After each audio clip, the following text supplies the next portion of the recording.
From the East and the West, you've heard others, but now you've tuned into the best. This is a PrimeWave Media production.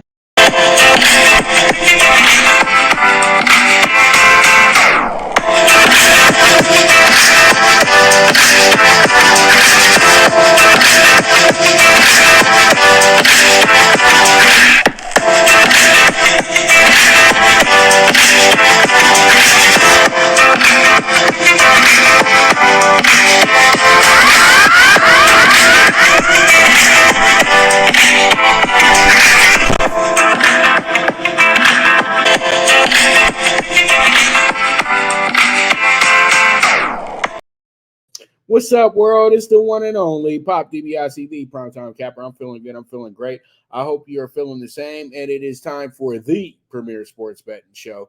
And this is the primetime angles, baby. So let's go ahead and jump into it. There's a lot of things that we have to get into today. And we just have a lot of different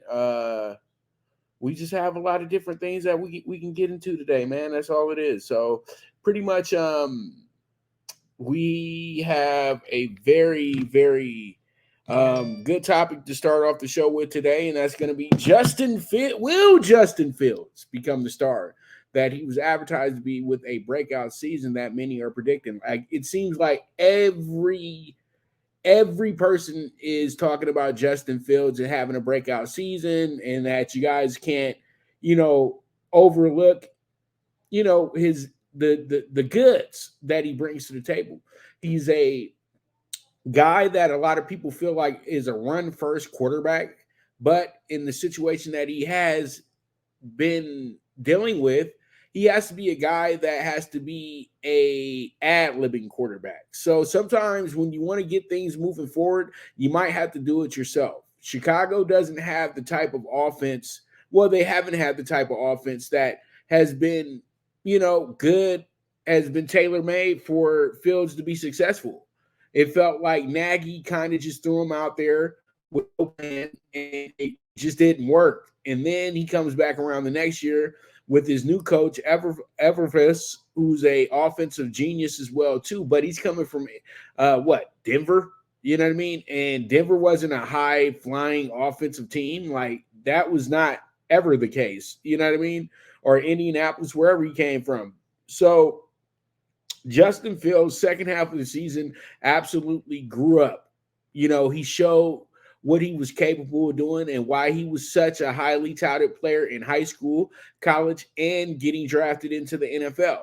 And you know what? He does have himself some playmakers now, too. And DJ Moore. He also has Chase Claypool, who was a big-time receiver in the beginning of his career in Pittsburgh. That's pretty huge.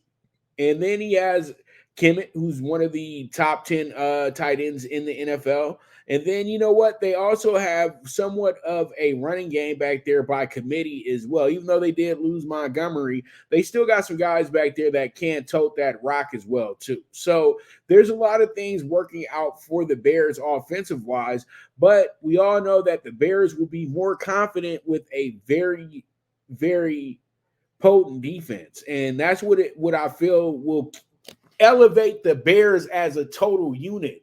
You can't worry. The Bears have never been a great offensive juggernaut of a team. Everybody that knows that. But when the Bears are able to move the ball and get some points on the board, if the defense can get the needed stops, then the Bears are one of the better teams in the NFL. So in reality, you don't need your offense to be a top 10 offense. In reality, you really need your defense to be a top 5 defense for this team to even think about a playoff spot, to even think about winning 8 to 9 to 10 games this season. They have to play good defense. It's that simple. When you got a guy like Justin Fields, he's just like Lamar Jackson.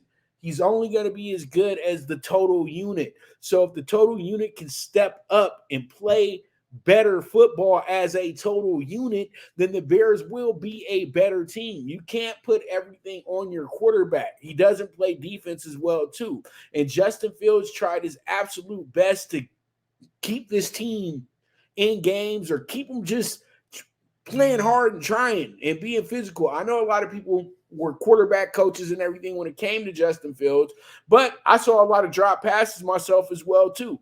But there were some overthrows, but that's just pressure. That's overthinking, thinking too much. And he finally slowed down, stopped thinking, and went back into the process that made him a great quarterback. So Justin Fields, I do expect big things to come from him, and his leadership will be the biggest attribute towards his ascendance to the elite level of the quarterback position. So with that, let's go ahead and talk about some free agent news, and that's going to be this. That's going to be what we have here. Zeke Elliott looks like he might be joining the Patriots very soon. Zeke joining the Pats. Is that going to happen? He was over in New England for the weekend and everything like that, and they said that he hasn't left yet. And so pretty much that means that him and his agent are trying to iron out a deal with the Patriots. And I think that this could possibly be his best fit, because this is a good